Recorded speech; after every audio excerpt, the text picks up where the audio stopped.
और मोदी सरकार हर तरीके से राहुल के जान को खतरे में डालने का षड्यंत्र कर रही है। उसकी 2019 का मामला फिर उसको पेंडिंग रखा गया। 2019 का मामला क्यों रहा होगा? क्योंकि 2019 में जो चुनाव थे उसको प्रभावित कराने का षड्यंत्र के लिए एफआईआर दर्ज कराई गई थी। संसद में राहुल गांधी अदानी पर बोल रहा था, अदानी चीन का यार है, चीन का साझेदार है, चीनी चांग चुंग लिंग के 20 लाख शेयर अदानी के उसके पास हैं और चीन का दलाल भारत की सरकार चला रहा है।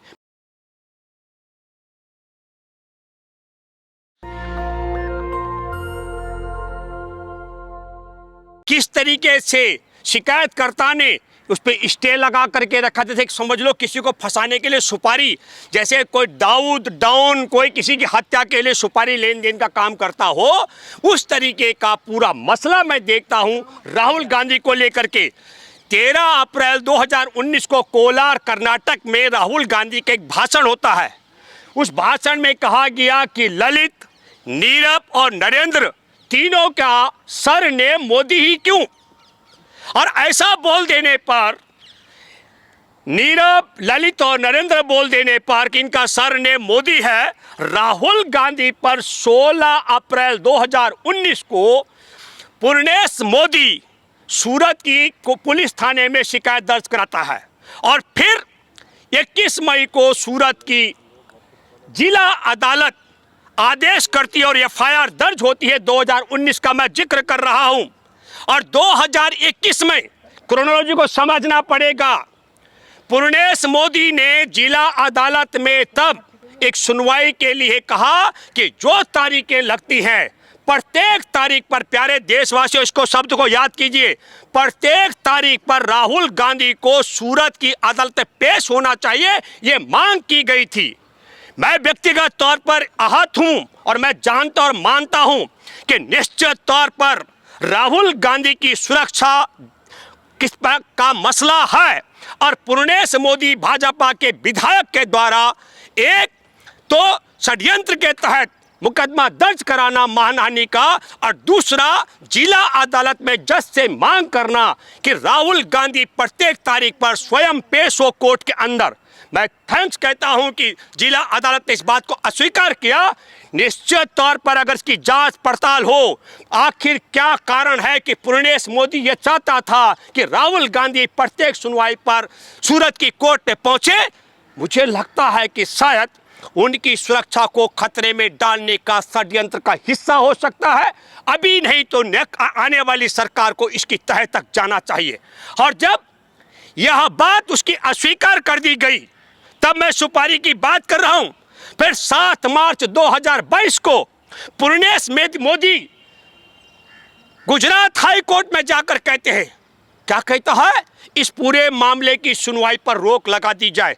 जरा सोचिए, समझिए प्यारे देशवासियों, मानहानि का मुकदमे के लिए थाने में शिकायत दर्ज कराना, सूरत की कोर्ट का दरवाजा खटखटाना, मानहानि के लिए मुकदमा दर्ज कराने के लिए कोर्ट से एफआईआर दर्ज कराना, और उसके बाद राहुल गांधी अगर हर सुनवाई पर पहुंचने की छूट बाध्य न किया जा सके तो फिर हाई कोर्ट में जा करके मामले की सुनवाई पर रोक लगाना।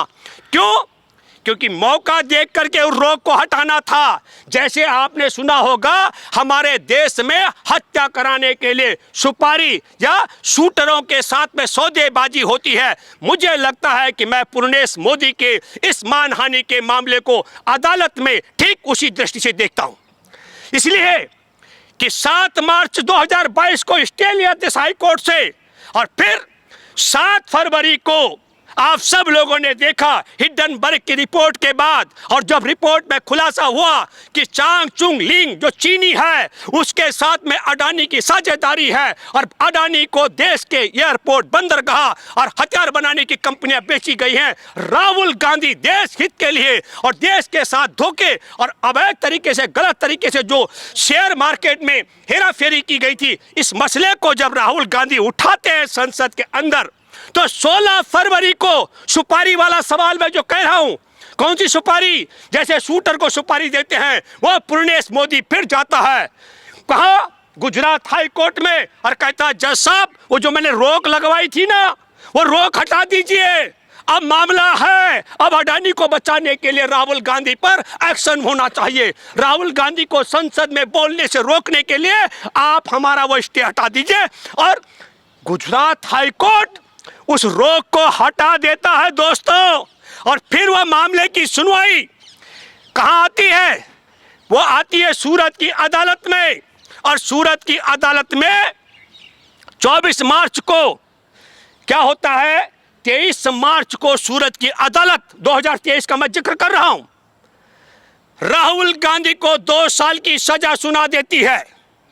सोचिए अपने हृदय पर हाथ रख के कि सूरत की अदालत का आदेश वहां से 23 मार्च को चला, कैसे कैसे वो राष्ट्रपति भवन और तमाम प्रक्रियाओं को पूरा किया होगा कि 24 तारीख को राहुल गांधी की संसदीय छिन जाती है।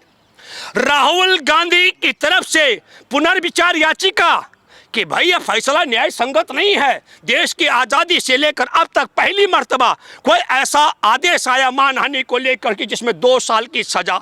तो पुनर्विचार याचिका दायर होती है 3 अप्रैल को। 19 अप्रैल को पुनर्विचार याचिका सेशन कोर्ट खारिज कर देता है। और उसके बाद गुजरात हाई कोर्ट का दरवाजा खटखटाया जाता है। और 29 अप्रैल को गुजरात हाई कोर्ट में मामले की सुनवाई होती है। और उसके बाद गुजरात हाई कोर्ट मामले को पेन बंद कर देता है, कहता है कि हमने फैसला रिजर्व रख दिया। और 60 दिन पूरा होने के बाद कहा जाता है कि ये जो आपने अपील की थी सजा पर रोक लगाने के लिए, वो खारिज कर दी जाती है। और जो खारिज करने वाले हाई कोर्ट के मैं बात कर रहा हूं, जब मामला लिस्टेड हुआ तो जस्टिस गीता गोपी के पास, और गीता गोपी ने सुनवाई से अपने को अलग कर दिया। अलग करने के कारण होते हैं आपका कोई निजी रिश्ता हो, पारिवारिक रिश्ता हो, या आप कोई और संबंध हो, ऐसा कोई मामला नहीं था। मैं दावे के साथ मैं कह सकता हूं जस्टिस गीता गोपी ने अपने को इसलिए किया क्योंकि वह गुजरात के इस गिरोह के दबाव में आकर राहुल गांधी की सदस्यता को छीनने के षड्यंत्र का हिस्सा नहीं बनना चाहती थी। और तब जो जज हैं वहां पर फैसला सुनाने वाले हेमंत एम प्रचक, उनका वो तो 2001 से लेकर 2007 तक, जब गुजरात के सरकारी वकील रहे, जब मोदी मुख्यमंत्री बने तब से लेकर, और 2015 से लेकर 2019 तक, जब केंद्र में मोदी की सरकार है तो 2015 से 2019 तक वह केंद्र सरकार की तरफ से गुजरात हाई कोर्ट में मोदी सरकार के वकील रह चुके हैं।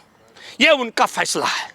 और तब मैं दावे के साथ मैं कह सकता हूं मेरे दोस्तों, कई बार लोग कहते हैं साहब आप पर कंटेम्प्ट बन जाएगा, आप जेल चले जाएंगे। अरे काहे जेल जाएंगे भैया?